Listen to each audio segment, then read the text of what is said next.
Welcome to the Urbanone 2018 show with your host, Wayne Johnson, the talk show dedicated to uplifting and motivating individuals from all walks of life. Each week, we have the privilege of hosting incredible guests who provide incredible insights on a diverse range of topics. From local influencers to esteemed regional and national figures, they will share their experiences and wisdom to ignite positive change in our community.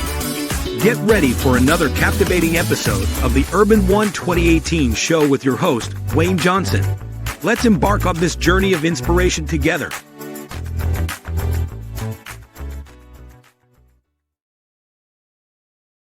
Wow.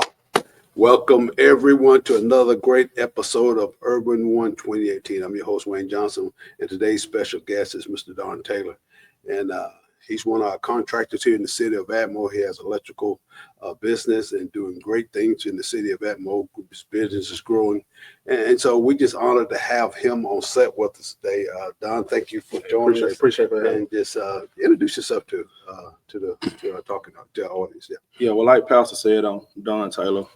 I do own Mr. Textile Electrical and Electronics. I grew up in this community. I've been raised down here since I've been pretty much almost 3 years old. You know, I love the city of Atmore. I love the history of it, regardless whether people feel like it's good or bad. It's always a growing curve for me, and I feel like for others. So I embrace the challenges that we have going on and what's to come. I do feel like the city is heading in a better direction. You know, and for me, I try to do everything I can do to be a patriot to the city and to be able to be a blessing to the community and the people in it. Amen. Amen. Yeah, great, man. We thank you for all that you do for the city and for the youth. And I guess several months back, they had a meeting down at City Hall, talk about stop the gun violence. I want to talk a little bit about that. Well, give us a little bit of your feelings on the matter and progress or things that you think we have moved forward from that point. And give us just where you think we are today. I think there's a lot of good things came out of that first initial meeting. Mm-hmm. And what it was for me was, like I say, accountability. So I believe that the adults was to be able to be more aware of how the kids felt, and actually be able to put a mirror image up to see that, we have to be able to get out here and be more involved in what's going on. See some, say some, and not just able to the police, but also being able to be a mentor to the kids. Yeah. I do feel like we since that meeting, a lot of stuff been going in the right direction. Now, one thing I would say is that it's going to take more than prayer. Take more than prayer. Faith without work is dead. Oh, come on, man. We're gonna have to get out there. Everybody got to continue to do their part. Talk a little bit more about the parts that we need to do as a community to move forward from where we are today. Police ourselves. Like, we can't continue to do prayer walks. We can't continue to want to hold the police accountable when we're not willing to police ourselves. Wow. Like, we're not willing to, a man's ministry start at home. Wow. So that means your kids are getting raised at home. Yep. That's what they're supposed to be. Right. So if you let the street raise them, then how are we going to change the narrative on their lives? Right. Like, at the end of the day, we got to start within ourselves. And I put pride aside a long time ago. I got 6 kids. And if somebody called me and said, hey, I need to do, your son got such and such, or your daughter got such and such going, I'm going to tell them to get on them then. Yeah. Mm-hmm. And then I'll handle them when they get home. Because it takes a community to raise these kids. Yep. And it's going to take a community to change it. Not one person. That's not the police, not the mayor. They can't change it. It takes all of us. Right. I was, since you said that, I agree on that line, because I honestly do. And I was watching a YouTube video, and he was a coach. This guy was saying, he said, it talks about the difference between sheep and wolves. Mm-hmm. And he was using the analogy that our kids, our parents, holding their kids and treating them like sheep. Mm-hmm. He said, you got to tend to a sheep. You can't leave a sheep. You got to tend to them in every facet. You can't leave them alone. And you got to do everything for a sheep. And he was saying, he said, our community and our mindset today is our parents are doing everything for their kids. They won't let them go through trouble by themselves. They won't let them figure it out. He said, because if they don't go through these difficult moments and learning curves in life, they won't be a character. That's right. He said, therefore, we got a community of young people that don't have character, because, conflict management, and knowing that, I was doing an interview not too long ago. I said, every relationship goes through the 6 C's of relationship. Okay. Contact, commitment, conflict, covenant, a community and a company of people. Okay. And so the first 3, contact, commitment. So I contacted you, Sister Cricket did, and what?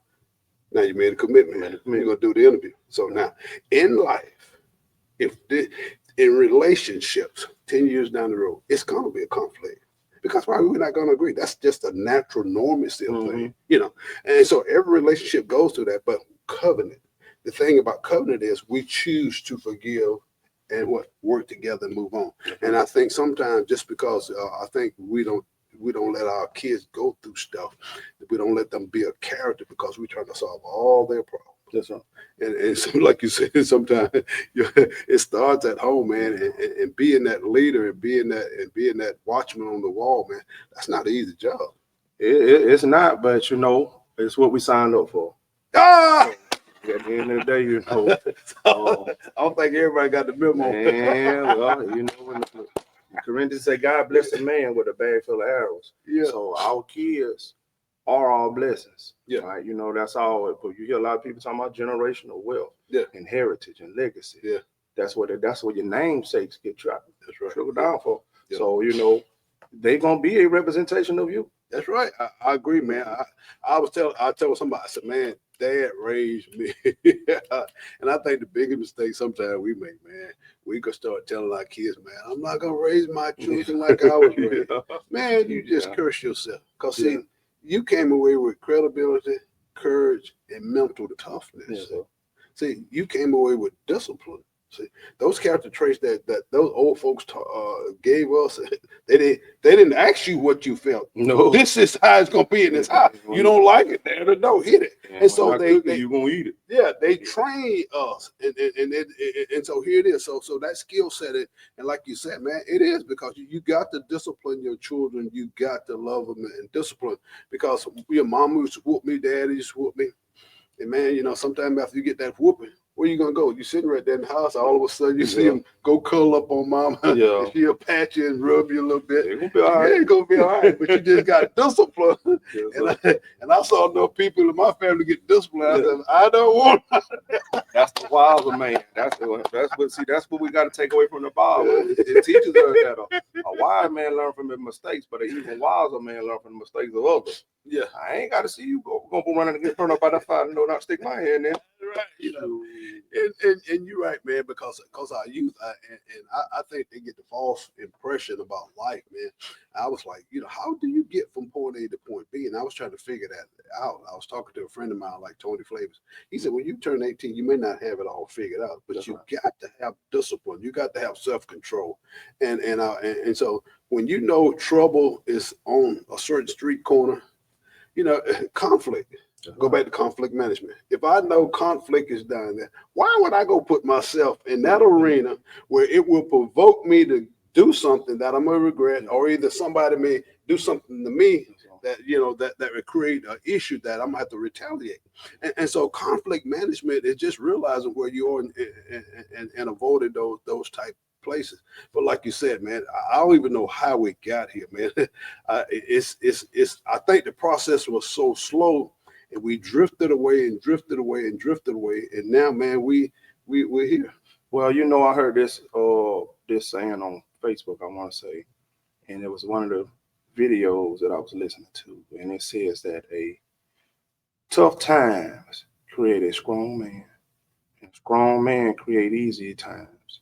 Easy times create weak men, and weak men create hard times.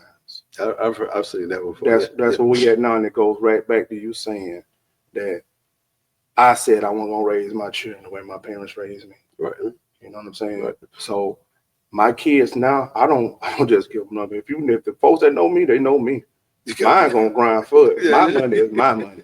right. You better man. So that's the way I said, man. I'm telling you, you're gonna work for it, because if you don't, if you spoil them, they're just like right now. My kids been cleaning up since they've been able to understand when I'm telling them 3 years old. So if you do everything for them, by the time they're 18, you can't be mad because they don't make their bed, because you done made it for them every day till they turn 18 years old. That's right. Like, you didn't equip them, we didn't prepare them to get out here in this world and really win and strive for success. Right. They don't even know how to first start taking care of themselves. That's right. And I always use this one. A calm sea never produced a good sailor. Because if you a calm sea never produce a good sailor. And so, like you said, you keep making it all easy, and it's no learning curve there. It's no thinking process going on. How I'm gonna get out of this. And then how do I manage to go from one position to another, and therefore, see, calm seas. I mean, it's all calm. Yeah. I don't have to do anything. It's all done for me. Yeah. But then here come a storm. Yeah. And so here come a storm. Here comes somebody finna oppose you. Now here comes the storm, and you have not been through a storm before. Mm-hmm. You don't really know how you're gonna react. And so you may go off because why? You're not understanding that storms build character. We'll use the biblical principle here. David was 17 when he was anointed to be king. Mm-hmm. His dad didn't even consider him when the prophet came to anoint him. And he looked at Elion, his oldest son, and I think that was his dad's favorite. He said, and the prophet said, surely this is the one that God has chosen. This is God's anointed. Yes, sir. But then come on now, that was not God's anointed. Yeah. The prophet was fooled. Elion must have been a big, huge guy. He must have been like muscular. Yeah. And so the prophet he didn't get it. Because he was pouring the oil. The only reason he didn't anoint him, the oil didn't come out. God didn't let the oil come out. He got the horn. He got the horn, man. He doing everything. He got the horn of and the oil stayed. It didn't come out. And that's when the prophet, the Bible said, he didn't even sit down anymore. He got scared. He knew he had missed it. But he's a man of God. Mm-hmm. And he asked, he went back to Jesse. He said, do you have another son? You have deceived me. That's what he said. Yeah. Do you have another son? Yeah, I got one out there tending to the sheep out there. See, he's tending to the sheep. He's going through difficult. Ain't nobody out there but him.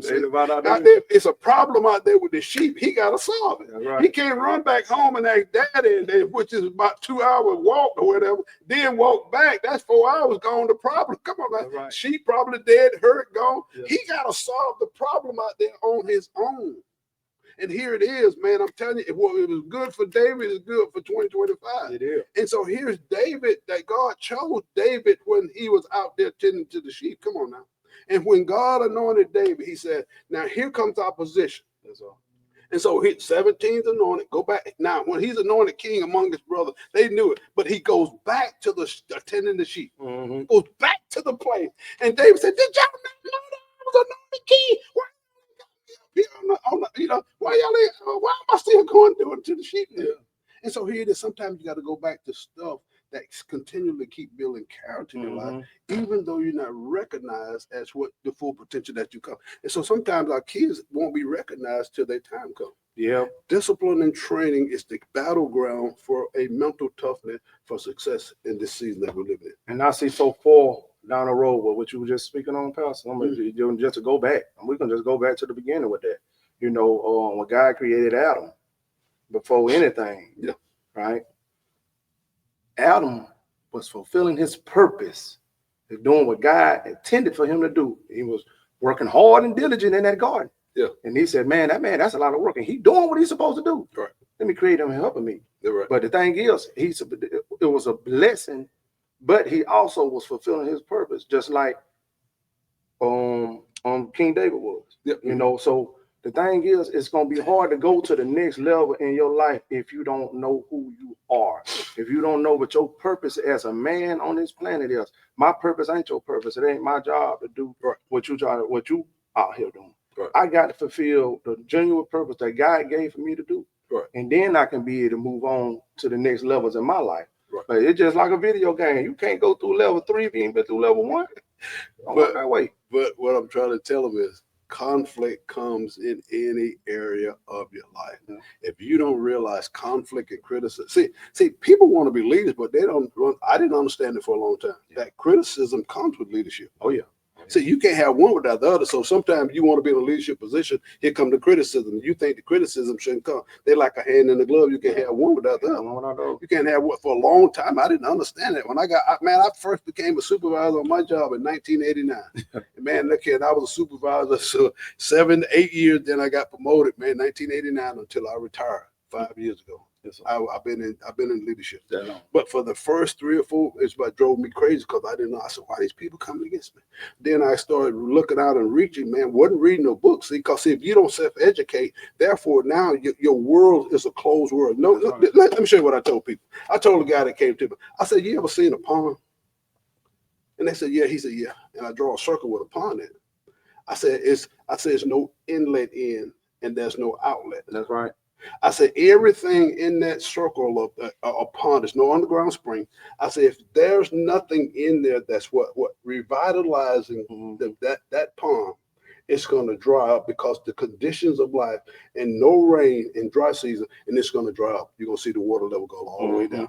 I said, sometime in our life, we won't let nothing in to come to a place where it fills us with knowledge so it can overflow back to our community, back to our families, back to our friends. Because if we don't let anything come in, how can we grow and go to the next level? So books and stuff. So I started reading books about John Maxwell on leadership. And so then I started reading books on leadership. And I said, dang, man, look at that. I'm going through the same thing. Look, and this supposed to be happening. So once I realized that is supposed to be happening, that when you go back to conflict management, I gotta know how to manage this conflict. That's right. And so this ain't the first conflict, it's the same conflict because people have been going through the same conflict that I've been going through leadership. So now he gave me some illustrations on things that leaders go through. And I said, oh, this is the example. Here's the example. Here's the answer. Use this. And so then my skill set and my knowledge changed. Now when it came and this thing hit me, here comes what? Calm sea. Now here comes what? A rough sea. So now I can work in both arenas and still not be totally dismantled by what I'm going through. And so here it is. Man, I'm telling you, because see, Dad told me he said, boy, I done graduated out of high school. I'm sitting around the house. It's been 2 months, man. I'm telling you, hey, man, I'm grown. They can't tell me what to do no more. I'm grown. So you grown. You're 18 and grown. They can't tell me what to do. I'm 18, man. I'm so glad when I get 21, so they can't tell me what to do. Yeah. So then Dad came home one day, man. He gave me 2 months. He gave me a little leeway. He come home one day, I'll never forget. He gave me that look. Like I'll cut your head off and drag you down the street. Yeah. Boy, you better get you a job. I saw that, man. I understood perfectly what it said. Man, look at him. I went and got me a job. Yeah. Well, he gave you longer than I gave you mine. Yeah. He graduated one day. I told him next week, I need to see you on that clock. Yeah. And so, and then here it is. Sometimes I'm working at Samco. They didn't have enough gas. I'm coming home from work, working 3 to 11. And that little curve where Lewis Bank Church is. Several times I run out of gas right there. Thank goodness it was a standing shift. I put it in neutral and push it all the way to the house. I mean, but come on now. We wouldn't dare let our kids do that, man. Come on, man. But and so all of those things were building character because it was a struggle. Yeah. But see, it was common back then for people to run out of gas because we didn't have no money. Yeah, we didn't have that. So you see people run out of gas all the time. So it was a commonality of the thing. But then to build a community, to build a community and go from a community to a company of people. Yeah. And so here it is now. I was listening to the thing last night, and know what he said? We talk about Black Wall Street in Oklahoma. Yes, sir. He said it would. Black Wall Street in Oklahoma wasn't the only Black Wall Street that was built. He said it was 100 Black Wall Streets in the United States back then, all over in New York, Florida, all over the place. 100 Black Wall Street. And I keep asking the question, it was 100 Black Wall Streets back then, the worst of times. Come on now, why are we living in the best of times? Why do we can't produce those same Black Wall Streets? Come on now, come on. Mentality, or people don't realize something. Kanye West said something last year. They was in the uproar. He said that slavery always been a mindset.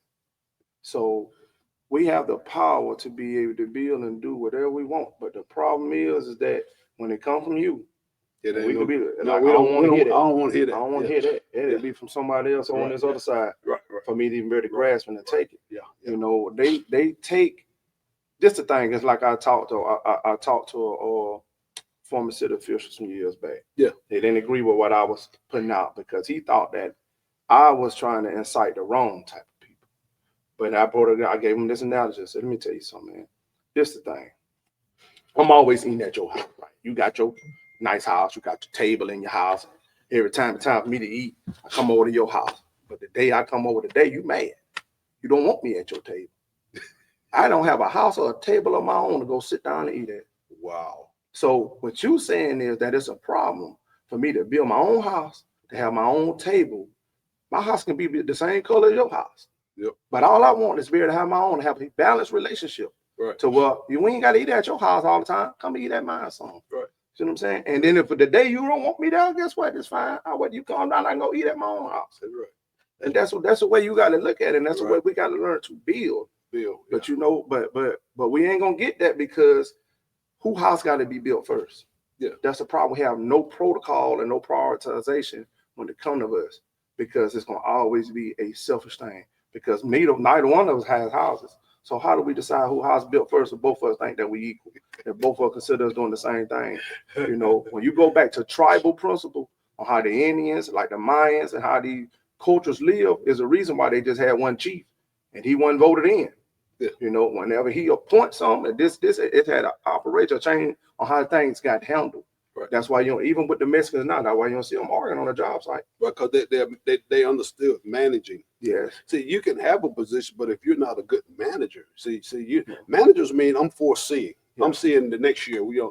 Abraham was a manager. He had 318 servants. Right. So he had to feed them, he had to clothe them, he had to shelter them, and all of these things. So he had 5 or 6 departments, and he had a man over each department. So he didn't go consult with everybody. He just had the managers over the department that he understood management. That's right. And so here's Moses, the Jethro principle. Jethro came to Moses and Moses, you're gonna kill yourself. You can't do it all by yourself. You can't do it all by yourself. Look at these millions of people, man. He said appoint men, 70 elders. He said I got 70 elders. So now he started managing.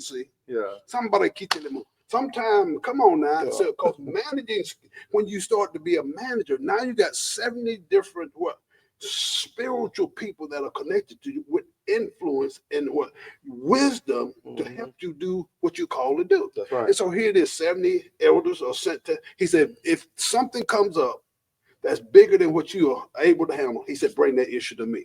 And so here it is. I think we left the Jethro principle, we left the Abrahamic managing principles, and now we're trying to manage stuff that we're not qualified to manage because we don't have the leadership and the teaching and the understanding and the skill set and training to do what we think we should be doing. That's right. And like I told them, that circle right there, you're not letting anything in because you think you got it all under control. Yeah. And so nothing, your pond keeps drying up and it's not filling up with knowledge and opportunities to bring it. And so, come on now, so it can run over. See, once I understood these principles, man, and so when I went offshore, man, let me tell you something. I started hanging around my white friends, man, and I said, man, these people here, on a totally different mindset than where I come from. Because see, if you live in a small town community, you're gonna have a small town community belief, and your core belief is gonna be in the place that you grew up in, your belief system around the people that you love. That will never be exposed till you get put into a different environment. And once you get put into a different environment around different people, culturally mindset, then you'll see, man, just how backwards you are. Yeah. And so culturally, you have to grow into a leadership skill set. And now you start meeting people that has training and discipline and strong mental mentalities that creates a stronger you. If it creates a stronger me, it creates a stronger community. So it's like back to the pond. If I don't let nothing in, come on now. If I just keep doing the same thing I did 5 years with the same people I've been doing with, I'm not reading books, I'm not getting educated, I'm not doing this. And man, let me tell you something. We're going to talk about AI in a little bit. AI is here, but yet and still, I was telling my pastor up from Youngstown, Ohio, I said, pastors the pastors ain't even sound in the home.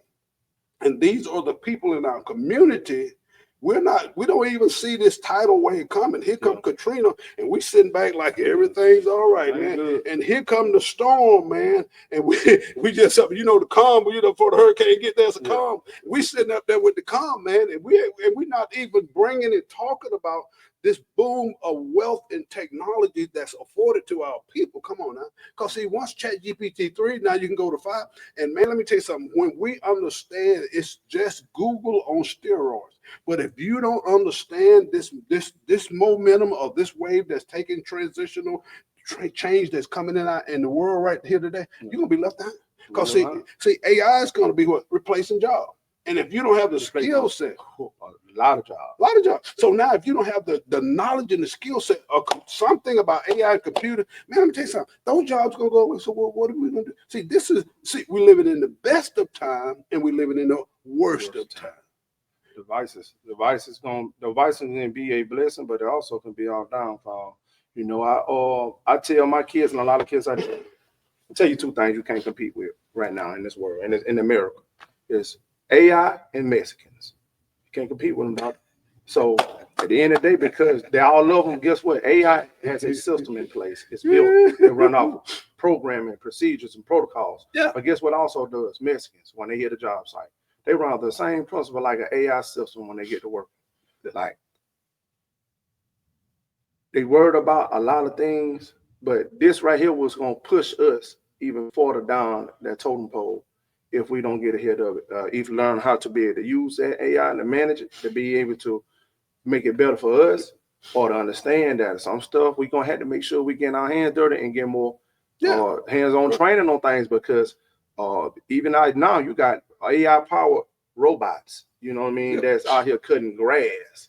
You know what I'm saying? They got a conduit bending machine that can bend every piece of pipe in here perfect. That's right. Yeah. Off of AI software. Software. How many people that put out of a job that does all they do is pipe bending? That's right. That one machine can replace 6 people. And they ain't complaining and gonna be on time. You know what I'm saying? So like, But let me tell you about this AI. I want to talk about. Glad we talk about.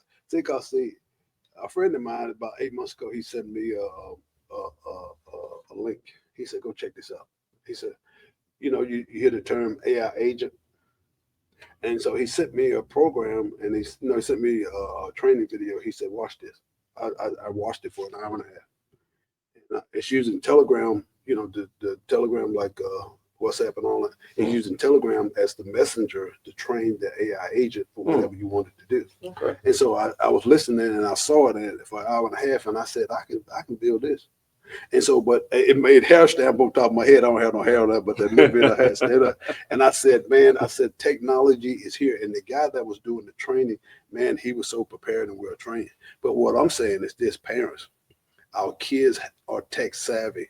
They have the knowledge and the skill set to take this training and run with it.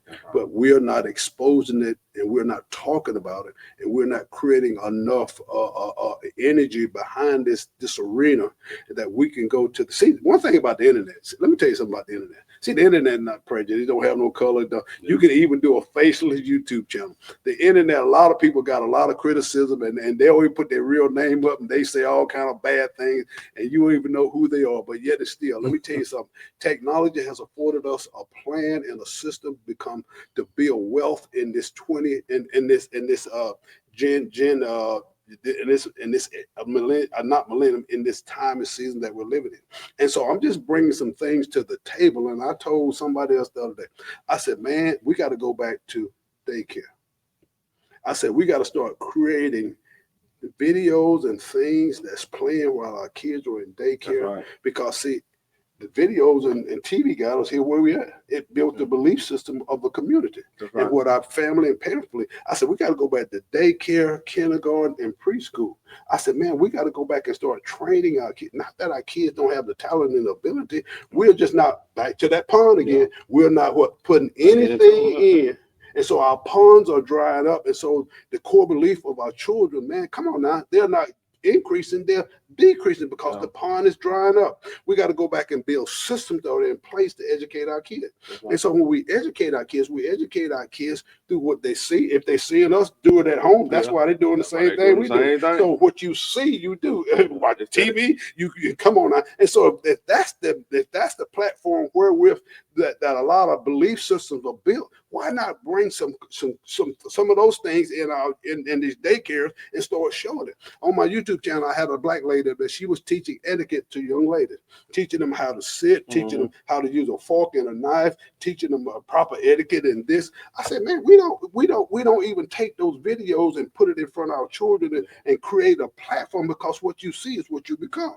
Right. Come on now. I mean, you can't get a business till you see somebody that's got a business. When you see a new car, these Genesis or these nice new cars, you see the car, then it creates a desire inside of you that you want one. Glory to God. Come on now. And so imagery, because God said in Joshua 2, he said, come on now, this is a biblical principle.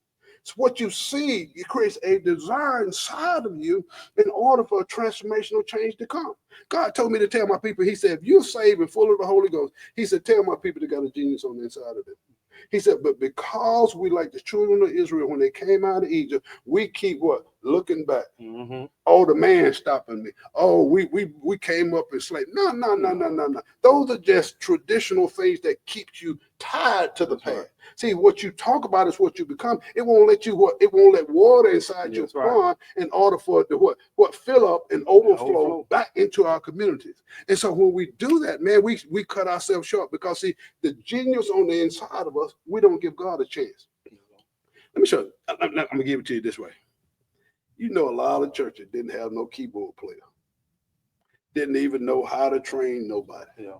And them old Pentecostal churches, little kids would wake up one morning and get on the keyboard and play and never had a lesson or nothing, gifted by God. TJ right now, TJ McReynolds, he's gifted. Josh Hill, gifted. If God can gift them to play music, come on, man, why are we not asking him to raise up a financial gifted, talented young person in our community and business minded? Come on now, why are we not asking him to do that? If God wanted to build a tabernacle here on earth and the people didn't have no knowledge of what was in heaven, and Moses said, Lord, we have no knowledge. I saw it myself, but I'm the only one that saw it. I'm trying to tell them, but they ain't got no image. They have no image. They have no blueprint of what I'm trying to show them. And what did God do? God started anointing the people with the wisdom and the ability and the foresight to do and duplicate what was in heaven. He anointed them with his spirit. That's right. And then now you had men with cunning works of gold. They could do it without nobody training, because the Spirit of God anointed them. And so I'm saying to community leaders, let's go back. Instead of doing the prayer walk, let's go to our closet. Let's go back to our prayer closet and push our plate back for 10 days and fast. Come on now, and seek the face of God. That's a calm seed. See, a calm seed ain't gonna never produce a. Come on now, we gotta get in the raw seed. When you push that plate back for 10 days, oh, come on now. That's a raw seed, boy. Look at him. So that's what I'm saying. When you push it back for 10 days, look at you push it back for 10 days, and then you wait about a month and see what happens. And then you say, the Lord, I ain't gonna relent. We're gonna do another. We're gonna do another one. Because see, we come to, like I told somebody, until we break demonic strongholds over this city, the mindset of the people will not change. He said, because he's the wicked one, that's what. He messing with the mind. So you go to Ephesians, he said, Simon the sorcerer bewitched the people in Ephesus. They thought he was some great thing. So sorcery and witchcraft controls the mind. Right. Oh yeah. And so here it is. These are battlegrounds that are drawn, but yet it's still the church. We don't have a clue what's going on when it comes to those type of things. So we still trying to go out there with our BB gun and fight this thing. And God keeps saying, he said, tell my people they got a genius on the inside of them. He said, why are my people not asking me to show them how to build a multi-million-dollar business? And then they're still here talking about what yesterday, bro, who said this, who did this, what did. He said, ask me of the things that you're desiring. He said, I know you can't read well, but neither did the people that were building the tabernacle. They couldn't read well either, because there wasn't nobody trained. He said, Paul, he said, what are the Pharisees? He said, these are ignorant and unlearned men, and that's who God chose. And so God is trying to tell us, if we won't change, Go back to my word. Yeah. But that's so powerful what you said though. At the end, because this the thing. It's just like you said, unlearned man. That means he's uneducated. That means ain't nobody taught them nothing yet. Mm-hmm. It's easier to teach an uneducated person than a miseducated person. Right. And you can get a lot more done and a lot more accomplished. That's good. My grandfather used to say, I would take a stupid person any day over an ignorant person any day. He said, because a stupid person, they will work, they want it. They trying, they just can't get it. Yeah. He said, but they will give you all the effort they can. That's right. And eventually they gonna get it. That's right. You know, so because repetitive, we're doing things repetitively, human nature will automatically pick it up, you know. And so you become who you hang around. That's right. And so let me go back to this one said, man, with 36 men, the boys gone. Let me go back to David. David anointed king at 17. It's 13 years later before he takes the throne. When he gets to the palace, what's happened? Saul gets jealous of him and start throwing the javelin. Mm-hmm. He want to kill him. Mm-hmm. Saul, for those number of years, running David down, and he's anointed to be king. Right. Here come the troubled waters. Here come the turbulence. But you know, God never stopped that. God could have delivered David when he was in the cave with Saul and cut his garment off. Mm-hmm. He could have killed him there. And all his soldiers telling him, he said, God is delivering him. He said, go ahead and kill him now. But David said, I will not touch God's anointing. Why would he let him go through all of that? Because it was building character when he was able to sit upon the throne to be king. Here's Joseph. You know, Joseph is 17. And 13 years later, he's what? Second in command in Egypt. And here's Daniel. When Daniel leaves and they conquer Jerusalem, Daniel is 17 years old when he go to Babylon. Mm-hmm. You get the 17 and 13. Come on now. And so here it is. Character is being built when you're going through difficult moments in training ground. And sometimes you think that you know, sometimes you think it's the devil, but sometimes it's the building block where God is preparing you. Right. And sometimes we want to get out of the fire, but God said, I'll get in the fire with you like I did Shadrach and Meshach and Abednego. You won't get burned, but if you keep trusting me. Yeah. And sometimes I think our community, man, we walked away from God, bro. Yeah, I wholeheartedly believe that. You know, I wholeheartedly believe it because hallelujah. One thing I do respect about with certain organizations, they do put a name on God for them, and this thing because God can be considered a title of worship. And if I'm the type of person that worshiping money, or worshiping a woman or a race car or anything else, that's going to be my God. It's going to consume me. Mm-hmm. So a lot of people have got away from what God really, what really is. And because that's what they start to believe in. It ain't no different than what Moses and the people down there, before, just like you said, before he started knowing them, guess what they were doing? They went down there and they made them a golden calf. That's right. You know what I'm saying? Right. So, but you know, but I do wholeheartedly believe that. I'm not I strive to be righteous, but I ain't no perfect person. I ain't a saint by no, you know. Oh, nobody is, man. I'm a pastor. I'm a leader, man, but I ain't perfect, but I'm used the principles. That's right. See, application is in the principles. That's right. God kept telling me, he said, tell your children about me.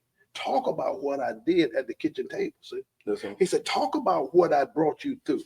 So we keep hearing about all these other things, but we're not telling our children about when I was here, and then I didn't know what to do, and then the only one that brought me through was the Almighty. See, God didn't ask you to be perfect. He said because it was, nobody be saved. That's right. See, that's God. See, I can't tell me. I said, man, don't please don't even talk about it. Because see, if sin was the problem, nobody would make it up. Yeah. Because that ain't the problem. Yeah. See, problem is when God give you an instruction. Yeah. So God is giving. Look at he gave Nebuchadnezzar.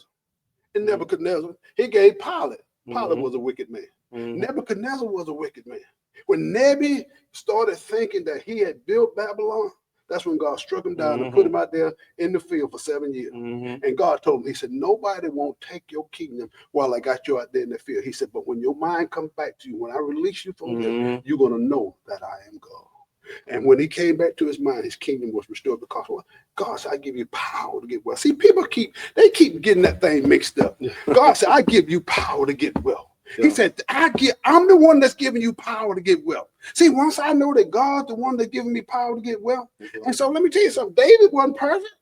Moses wasn't perfect. And so here it is. God already know that he choose men that are not what they need to be. See, they're on a journey to the place that God has ordained them. David wasn't king at 17, but look through the hell and what he went to get to the place. Preparation came through the obstacle that he faced. Now that's a mouthful. That's it. And so you got to understand. So you're going to fall, you're going to get up. He said, even though a righteous man fall, a righteous man falls 7 times. Now, he said, God will pick him up. So stop focusing on the fall, but focus on the destination. Right. And so if you come on now, and I start focusing on my destination, man, I'm 67, bro. And some people say, well, man, come on. I said, but I said, man, you don't understand this one principle.